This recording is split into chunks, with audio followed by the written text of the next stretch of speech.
डुमस बीच, गुजरात का वो समंदर का किनारा जिसे हिंदुस्तान के सबसे हॉन्टेड जगहों में से एक गिना जाता है।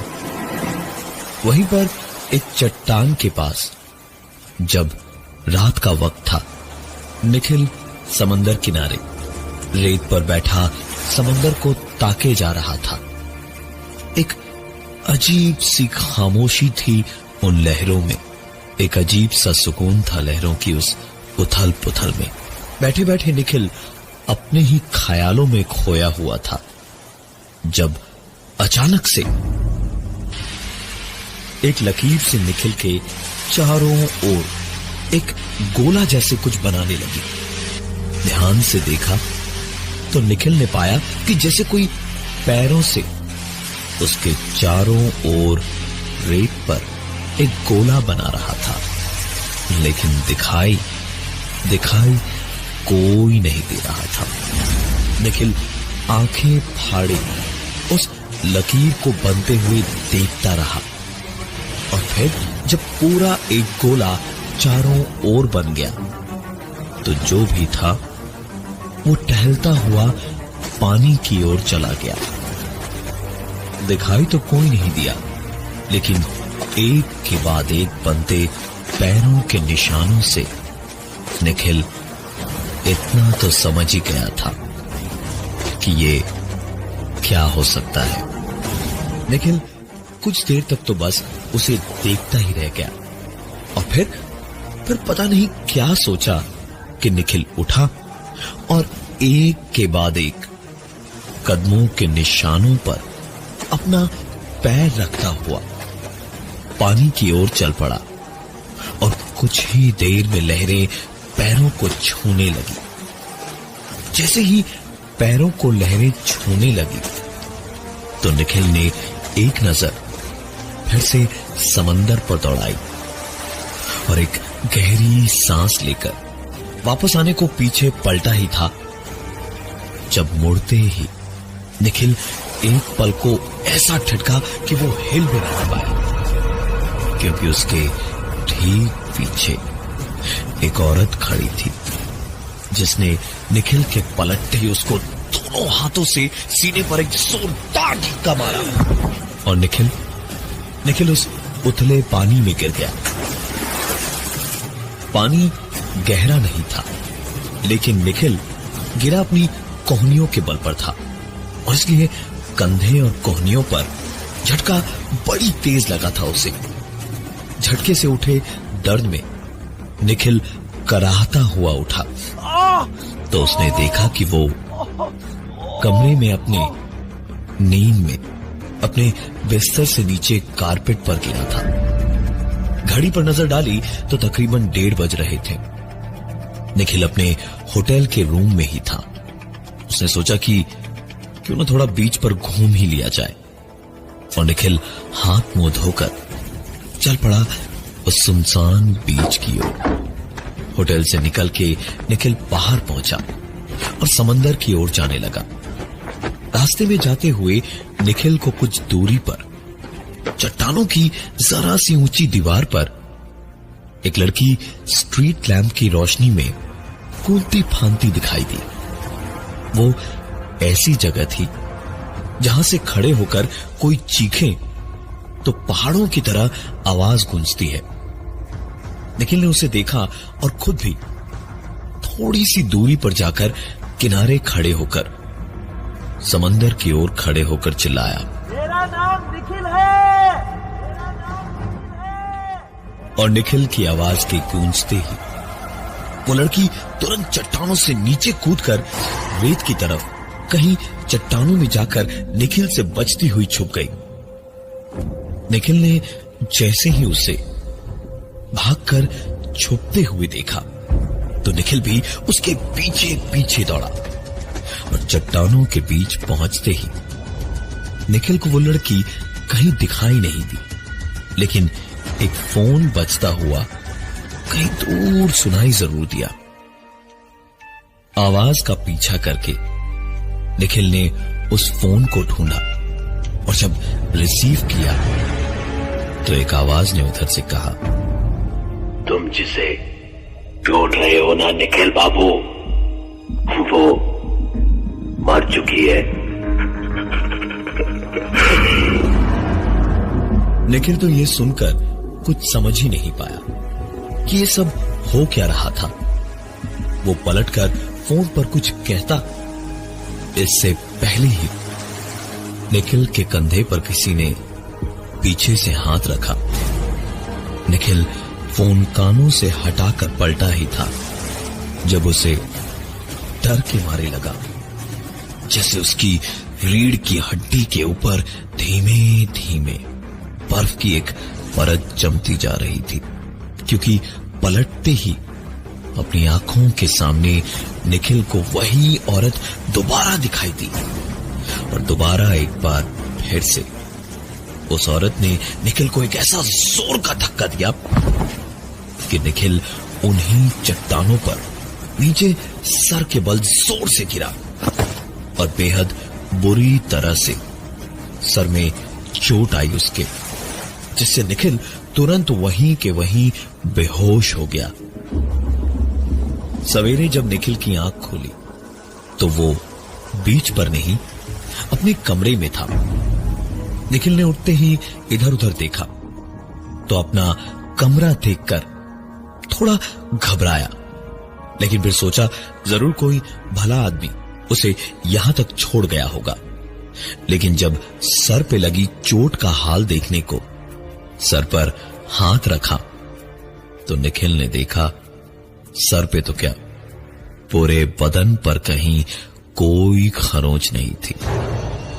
निखिल ने तुरंत रिसेप्शन पर फोन लगाया और फोन उठते ही पूछा, मैं 307 से बोल रहा हूं, मुझे रूम तक कौन छोड़ के गया? कोई मैसेज या कोई कार्ड छोड़ा है क्या उसने अपना? जो जवाब अपने इस सवाल के बदले निखिल को मिला, उसने निखिल की नींद, बेहोशी सब उड़ा के रख दिए। रिसेप्शन पर बैठे आदमी ने कहा, सर आप तो रूम में ही थे, आप तो बाहर ही नहीं आए। निखिल को लगा कि शायद वो लोग पहचान नहीं पा रहे थे और कोई और समझ रहे हैं उसे। थोड़ा चिढ़ा जरूर, लेकिन फिर भी बिना कुछ बोले सीधे नीचे पहुंचा रिसेप्शन पर और दोबारा पूछा कि उसे कौन छोड़कर गया था होटल तक रात में। तो उस आदमी ने दोबारा कहा, सर आप तो जब से आए हैं तब से रूम में ही हैं, आपने ही तो डिस्टर्ब ना करने को कहा था, इसलिए हम में से कोई सफाई वगैरह या हाउसकीपिंग के लिए भी आपके कमरे में नहीं गया।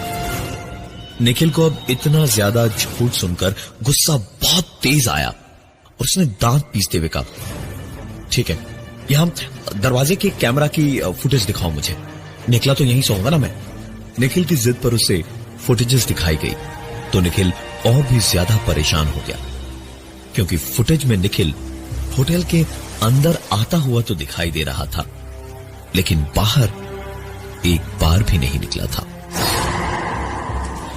निखिल वापस अपने कमरे में गया, हाथ मुंह धोया और सोचा कि भाड़ में जाए सब कुछ, मैं तो जाऊंगा ही बीच पर, देखूं क्या होता है। और निखिल निकल पड़ा बीच पर। उधर जाते ही निखिल को सचमुच चट्टानों की उस दीवार पर वही लड़की उछलती कूदती दिखाई दी और निखिल ने अपने सपने की ही तरह किनारे पर जाकर कहा, मेरा नाम निखिल है। और उसके कहते ही वो लड़की सचमुच नीचे कूदकर चट्टानों में कहीं छुप गई। और उसे ढूंढते हुए जब निखिल को उसका बजता हुआ फोन सुनाई दिया तो अचानक जैसे आसपास कई सारे लोग, भयंकर एक भीड़ सी होने लग गई। निखिल को धीरे धीरे घुटन होने लगी और जहां सिर्फ एक फोन बजने की आवाज होनी चाहिए थी, वहीं आसपास चारों ओर से सिर्फ वही रिंगटोन ऐसे बज रही थी जैसे हजारों लोगों के हाथ में बस वही एक फोन बज रहा था।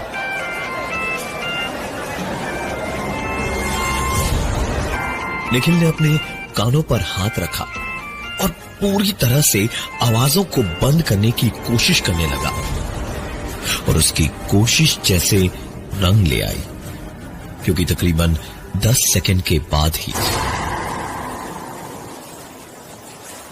सारी आवाजें बंद हो गई और सिर्फ लहरों की ही आवाजें सुनाई देने लगी। निखिल ने देखा कि वो दुमस बीच पे ही अभी भी बैठा था और आसपास कोई नहीं था। बस चारों ओर हवा में एक अजीब सी महक थी। शायद उस महक की वजह से ही निखिल के उठकर खड़े होते ही इतनी देर से उस कड़ी धूप में रहने की वजह से एकदम अचानक से उसे चक्कर आया और निखिल बेहोश होकर गिर पड़ा। निखिल बेहोशी में भी महसूस कर पा रहा था कि कितनी कड़ी धूप में वो कितनी देर से पड़ा था। जब किसी भले इंसान ने उसके चेहरे पर ठंडे पानी के छींटे मारे और उसे बेहोशी से जगाया। निखिल उठा और वापस अपने होटल के कमरे की ओर सर पर हाथ रखे हुए धूप से बचते बचाते हुए चल निकला। जाते जाते वो हुआ जो उसने कभी सपने में भी नहीं सोचा था। सामने एक दीवार पर पोस्टर लगा था जिस पर एक लड़की की तस्वीर थी।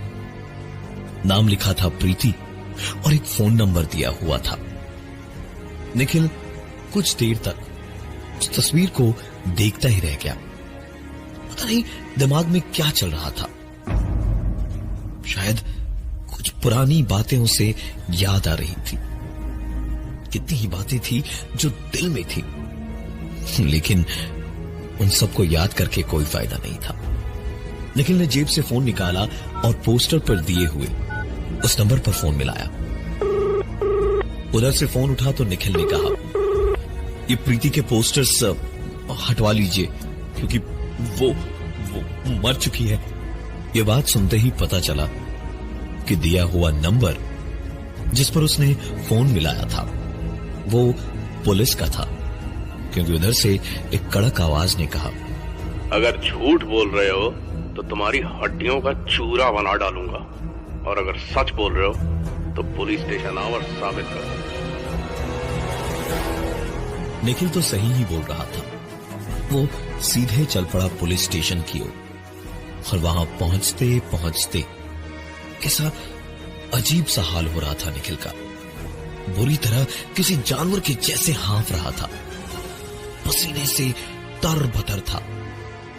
ऐसा लग रहा था जैसे उसके बदन में कोई हलचल सी हो रही थी, कुछ परेशानी थी। निखिल ने जाकर इंस्पेक्टर को अपनी बात बताई तो उन्होंने साफ साफ पूछा, तुमको कैसे पता लड़की मर चुकी है? हम उसे 2 महीने से ढूंढ रहे हैं, हमें तो कोई ऐसा सुराग मिला नहीं।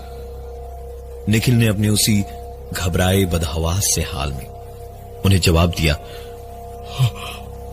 मैंने उसकी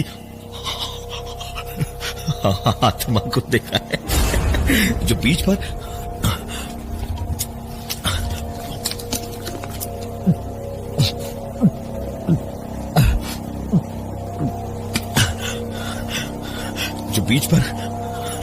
चट्टानों के पास एक पल को थी और दूसरे पल गायब हो गई।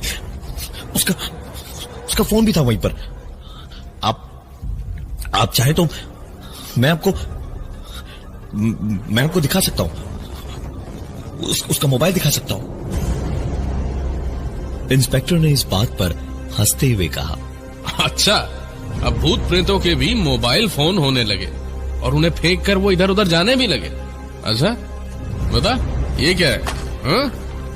इतना पूछकर एक छोटी सी शीशी निकालकर इंस्पेक्टर ने सामने टेबल पर रखी, जिसे देखते ही हाँफता हुआ निखिल तुरंत उस शीशी पे टूट पड़ा और शीशी खोलकर आनंद फानंद में उसमें भरी सारी टैबलेट्स निकल गया। और जैसे ही उन्हें निगलकर उसकी जान में जान आई तो सुकून से एक लंबी सांस लेकर निखिल ने आंखें खोली, इधर उधर देखा और फिर पूछा, अरे मैं यहां कब आया? ये पुलिस स्टेशन में क्या कर रहा हूं मैं? ये तो पुलिस स्टेशन है ना? ये सुनकर इंस्पेक्टर को उल्टे निखिल पर ही शक हुआ और उन्होंने पूछा, ये टैबलेट्स कब से ले रहे हो? प्रीति को कब से जानते हो?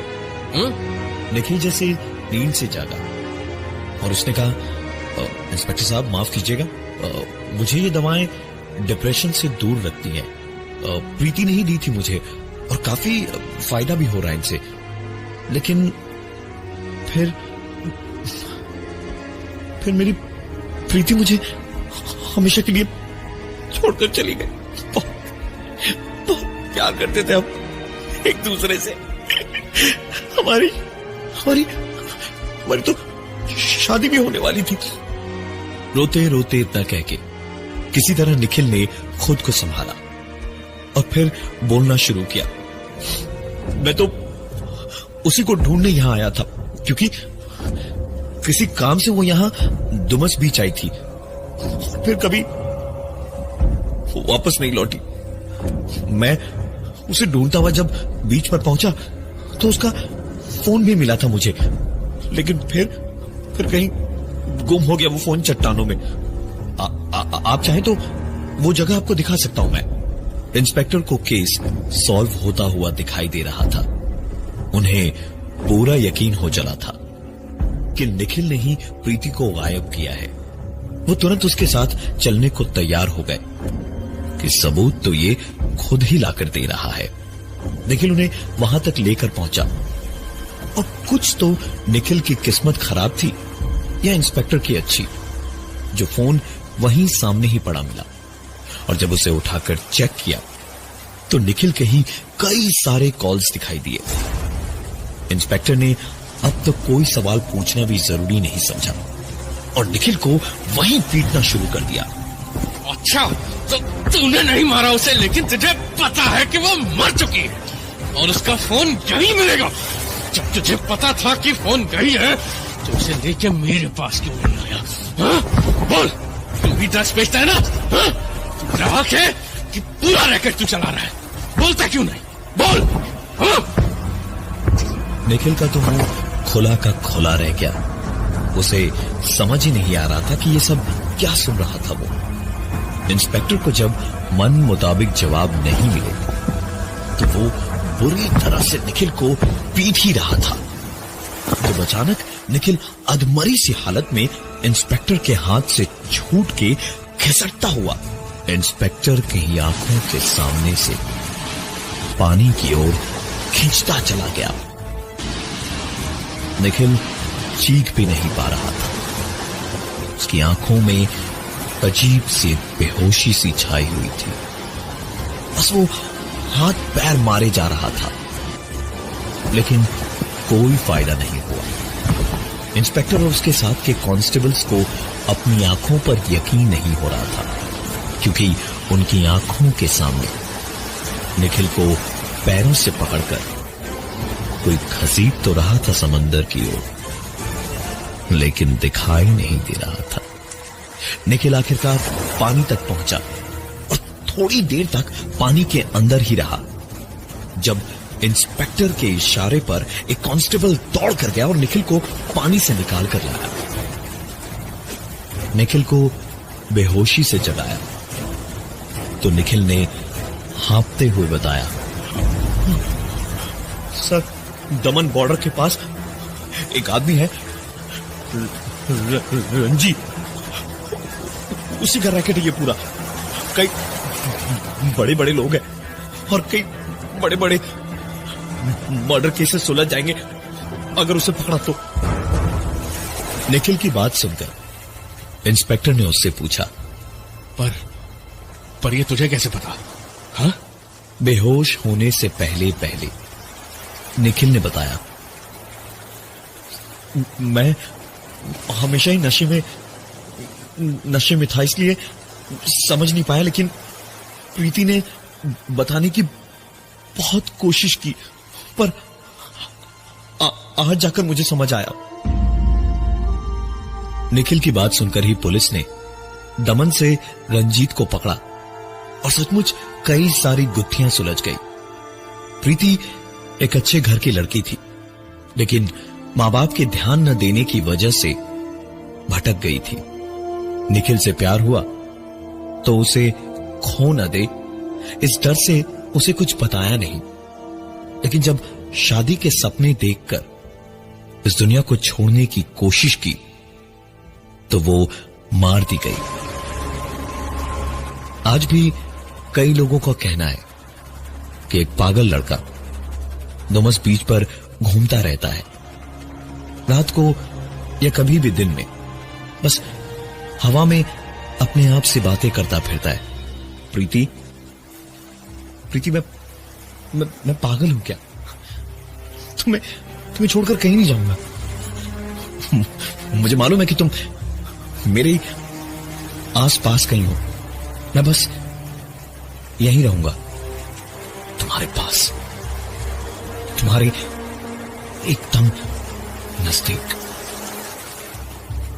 ये पागल इंसान यानी कि निखिल रात को दुमस के बीच पर कहीं भी रेत पर सो जाता है, पर सवेरे वहीं उसके चारों ओर एक गोला बना हुआ रहता है।